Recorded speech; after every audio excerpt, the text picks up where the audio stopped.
السلام علیکم دوستوں، 4 جون 2026 کی تازہ ترین خبریں۔ سب سے پہلے لبنان سے ایک ایسی خبر سامنے آئی ہے جس نے پورے مڈل ایسٹ کو انتظار اور بے چینی میں ڈال دیا ہے۔ کئی ہفتوں کی خونی جھڑپوں، میزائل حملوں اور تباہی کے بعد اسرائیل اور لبنان نے سیز فائر لاگو کرنے پر اتفاق کر لیا ہے۔ رپورٹس کے مطابق یہ سیز فائر اس صورت میں نافذ ہوگا جب حزب اللہ اپنے حملے مکمل طور پر روک دے گا۔ اس اعلان کے بعد لبنان کے شہروں میں امید کی کرن ضرور نظر آئی۔ وہ لوگ جو روز دھماکوں کی آوازیں سن کر اٹھتے تھے، انہیں لگا کہ شاید اب جنگ ختم ہونے والی ہے۔ واشنگٹن اور دوسرے دارالحکومت میں بھی اس ڈیولپمنٹ کو ایک پازیٹیو سگنل کے طور پر دیکھا گیا، لیکن دوستوں صرف چند گھنٹوں بعد تصویر بدل گئی۔ سیز فائر کی باتوں کے درمیان اسرائیلی اٹیکس کی رپورٹ پھر سامنے آنا شروع ہو گئی۔ سردن لبنان کے کئی علاقوں میں دھماکوں کی آوازیں سنی گئیں اور حملوں میں قیمتی انسانی جانوں کے ضائع ہونے کی بھی اطلاع ملی۔ یعنی ایک طرف سیز فائر کی بات ہو رہی ہے اور دوسری طرف بمز اب بھی گر رہے ہیں۔ سب سے بڑا سوال یہ ہے کہ کیا دونوں طرف واقعی سیز فائر پر عمل کرنے کے لیے تیار ہیں یا پھر یہ صرف وقت حاصل کرنے کی کوشش ہے۔ ماہرین کا کہنا ہے کہ اس سیز فائر کا مستقبل اب حزب اللہ اور اسرائیلی ملٹری کے اگلے قدم پر منحصر کرے گا۔ اگر کسی بھی طرف سے ایک بھی بڑا حملہ ہوا تو یہ معاہدہ ٹوٹ سکتا ہے اور پورا علاقہ پھر سے جنگ کی آگ میں جل سکتا ہے۔ دوستوں، لبنان کے لوگ سالوں سے کانفلکٹ کی قیمت ادا کر رہے ہیں۔ تباہ کر خالی سڑکیں اور خوف میں جینے والے ہزاروں خاندان اب صرف ایک چیز چاہتے ہیں، امن۔ لیکن موجودہ صورتحال کو دیکھ کر لگتا ہے کہ امن اور جنگ کے درمیان فاصلہ اب بھی بہت کم ہے۔ اب دیکھنا یہ ہے کہ کیا یہ سیز فائر واقعی مڈل ایسٹ میں سکون لائے گا یا پھر یہ صرف ایک اور محتاط وقفہ ہے اس جنگ سے پہلے جو ابھی ختم نہیں ہوئی۔ دوسری طرف امریکہ سے ایک ایسی خبر سامنے آئی ہے جس نے واشنگٹن کی سیاست میں ہلچل مچا دی ہے اور ڈونلڈ ٹرمپ کے لیے بھی مشکلات بڑھا دی ہیں۔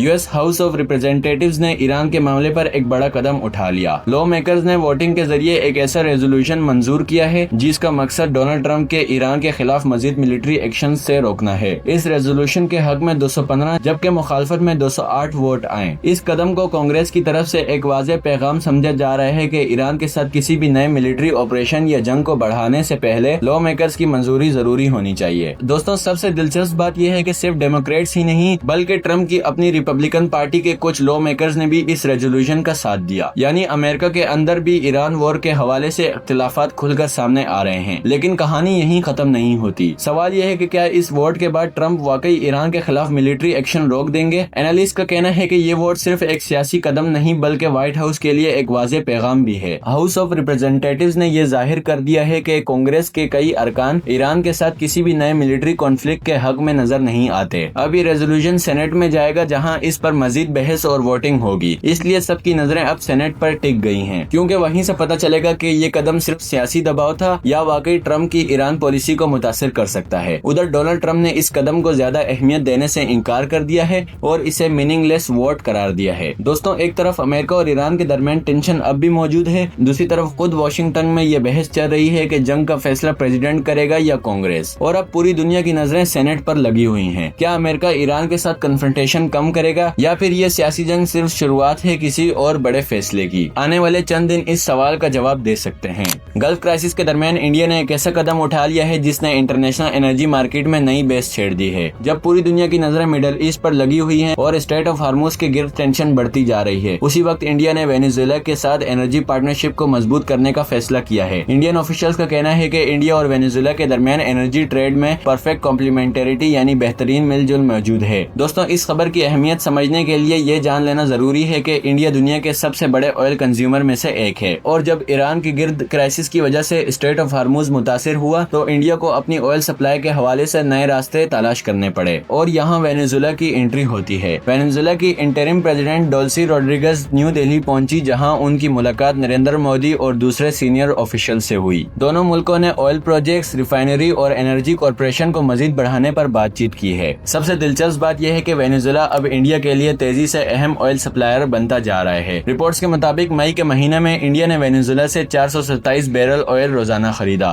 جس کے بعد وینیزویلا انڈیا کے سب سے بڑے سپلائر میں شامل ہو گیا۔ لیکن دوستوں، اصل سوال یہ ہے کہ کیا انڈیا اب مڈل ایسٹ پر اپنا انحصار کم کر رہا ہے؟ ماہرین کا کہنا ہے کہ گلف میں جنگ اور ٹینشن کے خطرات نے انڈیا کو مجبور کر دیا ہے کہ وہ اپنی انرجی اسٹریٹجی بدلے اور الٹرنیٹیو سپلائرز کی طرف جائے۔ وینیزویلا اسی اسٹریٹجی کا اہم حصہ نظر آ رہا ہے، یعنی ایک طرف مڈل ایسٹ میں میزائلز، ڈرونز اور ملٹری ٹینشنز بڑھ رہی ہیں اور دوسری طرف انڈیا خاموشی سے اپنی انرجی سیکیورٹی کو مضبوط بنانے میں لگا ہوا ہے۔ اب دیکھنا یہ ہے کہ کیا انڈیا اور وینیزویلا کی یہ نئی قربت صرف آئل تک محدود رہتی ہے یا پھر یہ پارٹنرشپ آنے والے دنوں میں ایک بڑے اسٹریٹجک الائنس کی شکل اختیار کر لیتی ہے۔ دوستوں، دنیا کی سیاست میں اکثر جنگوں سے زیادہ اہمیت آئل کی ہوتی ہے اور لگتا ہے کہ انڈیا اس بات کو بخوبی سمجھ چکا ہے۔ سری لنکا سے ایک دل دہلانے والی خبر سامنے آئی ہے جس نے پورے ملک کو سوگ میں ڈال دیا ہے۔ رپورٹس کے مطابق سری لنکا کے ایک اولڈ ایج ہوم یعنی بزرگ افراد کی دیکھ بھال کے مرکز میں اچانک آگ بھڑک اٹھی۔ دیکھتے ہی دیکھتے شعلے پورے عمارت میں پھیل گئے اور اندر موجود بزرگ افراد کے لیے بچ کر نکلنا بہت مشکل ہو گیا۔ اس افسوسناک حادثے میں کم از کم 12 افراد جاں بحق ہو گئے۔ ریسکیو ٹیمز اور فائر فائٹرز نے فوراً آپریشن شروع کیا اور کئی لوگوں کو بچانے کی کوشش کی گئی، لیکن آگ کی شدت نے بچاؤ کا کام بہت مشکل بنا دیا۔ دوستوں، سب سے تکلیف دہ بات یہ ہے کہ اولڈ ایج ہومز میں رہنے والے اکثر بزرگ افراد چلنے پھرنے میں مشکل محسوس کرتے ہیں۔ اسی وجہ سے جب آگ لگتی ہے تو ان کے لیے فوراً عمارت سے باہر نکلنا آسان نہیں ہوتا۔ آئی وٹنس کے مطابق علاقے میں افراتفری پھیل گئی، لوگ مدد کے لیے چیخ پکار کرتے رہے اور ریسکیو ورکرز وقت کے خلاف جنگ لڑتے نظر آئے۔ اتھارٹیز نے حادثے کی تحقیقات شروع کر دی ہیں اور یہ جاننے کی کوشش کی جا رہی ہے کہ یہ آگ کس وجہ سے لگی۔ رپورٹس کے مطابق الیکٹریکل فالٹ یا کسی ٹیکنیکل خرابی کا امکان بھی ظاہر غور ہے، لیکن ابھی فائنل وجہ سامنے نہیں آئی۔ دوستوں، جو جگہ بزرگوں کے سکون اور حفاظت کے لیے بنائی گئی تھی وہ چند لمحوں میں ایک خطرناک ٹریجڈی میں تبدیل ہو گئی۔ یہ حادثہ ایک بار پھر یہ سوال کھڑا کرتا ہے کہ اولڈ ایج ہومز اور پبلک بلڈنگز میں فائر سیفٹی کے انتظامات کتنے مضبوط ہیں، اور سب سے اہم بات، ان 12 افراد کے گھر والوں پر کیا گزری ہوگی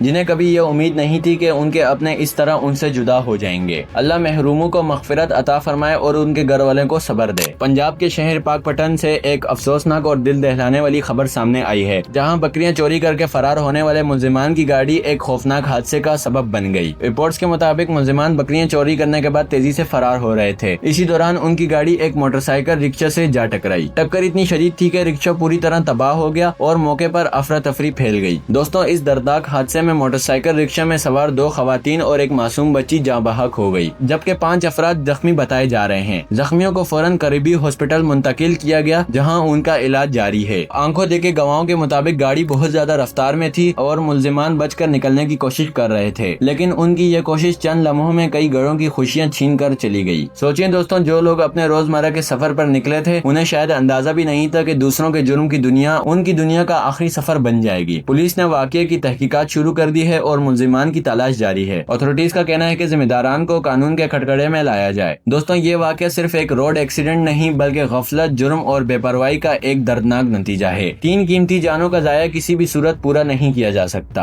غزہ سے ایک اور افسوسناک اور دل دہلانے والی خبر سامنے آئی ہے، جہاں جنگ اور خون ریزی کا سلسلہ رکنے کا نام نہیں لے رہا۔ میڈیکل سورسز کے مطابق اسرائیلی ایئر اسٹرائک میں کم از کم 9 افراد جاں بحق ہو گئے۔ رپورٹس کے مطابق حملے غزہ کے مختلف علاقوں میں کیے گئے، جہاں دھماکوں کے بعد افراتفری پھیل گئی اور ریسکیو ٹیمز فوراً موقع پر پہنچ گئیں۔ دوستوں، غزہ پہلے ہی مہینوں سے مسلسل کانفلکٹ کا سامنا کر رہا ہے۔ ہر نئے حملے کے بعد تباہی کا دائرہ اور بڑھتا نظر آتا ہے۔ گھروں، سڑکوں اور بنیادی سہولیات کو نقصان پہنچانے کی رپورٹس بھی سامنے آتی رہتی ہیں، جبکہ عام شہری سب سے زیادہ متاثر ہو رہے ہیں۔ آئی وٹنس کے مطابق دھماکوں کی آواز دور دور تک سنی گئی اور کئی علاقوں میں لوگ خوف کے ماحول میں اپنے گھر چھوڑنے پر مجبور ہو گئے۔ ہاسپٹلز اور میڈیکل ٹیمز پہلے ہی شدید دباؤ کا سامنا کر رہی ہیں اور ہر نئے حملے کے بعد ان کے لیے صورتحال اور مشکل ہو جاتی ہے۔ سب سے بڑا سوال یہ ہے کہ آخر یہ سلسلہ کب رکے گا؟ ایک طرف سیز فائر اور امن کی باتیں ہو رہی ہیں، جبکہ دوسری طرف گراؤنڈ پر حملے اور جانی نقصانات کی خبریں لگاتار سامنے آ رہی ہیں۔ اسی وجہ سے دنیا بھر میں تشویش بڑھ رہی ہے اور کئی ملک کانفلکٹ کو ختم کرنے کی کوشش کر رہے ہیں۔ اب پوری دنیا کی نظریں اس بات پر لگی ہیں کہ کیا غزہ میں امن کی کوئی راہ نکل سکے گی یا پھر یہ خونی سلسلہ مزید طویل ہوگا۔ اپنی رائے کمنٹ سیکشن میں ضرور بتائیں۔ اگر ویڈیو پسند آئی تو لائک اور سبسکرائب کرنا مت بھولیے۔ اللہ حافظ۔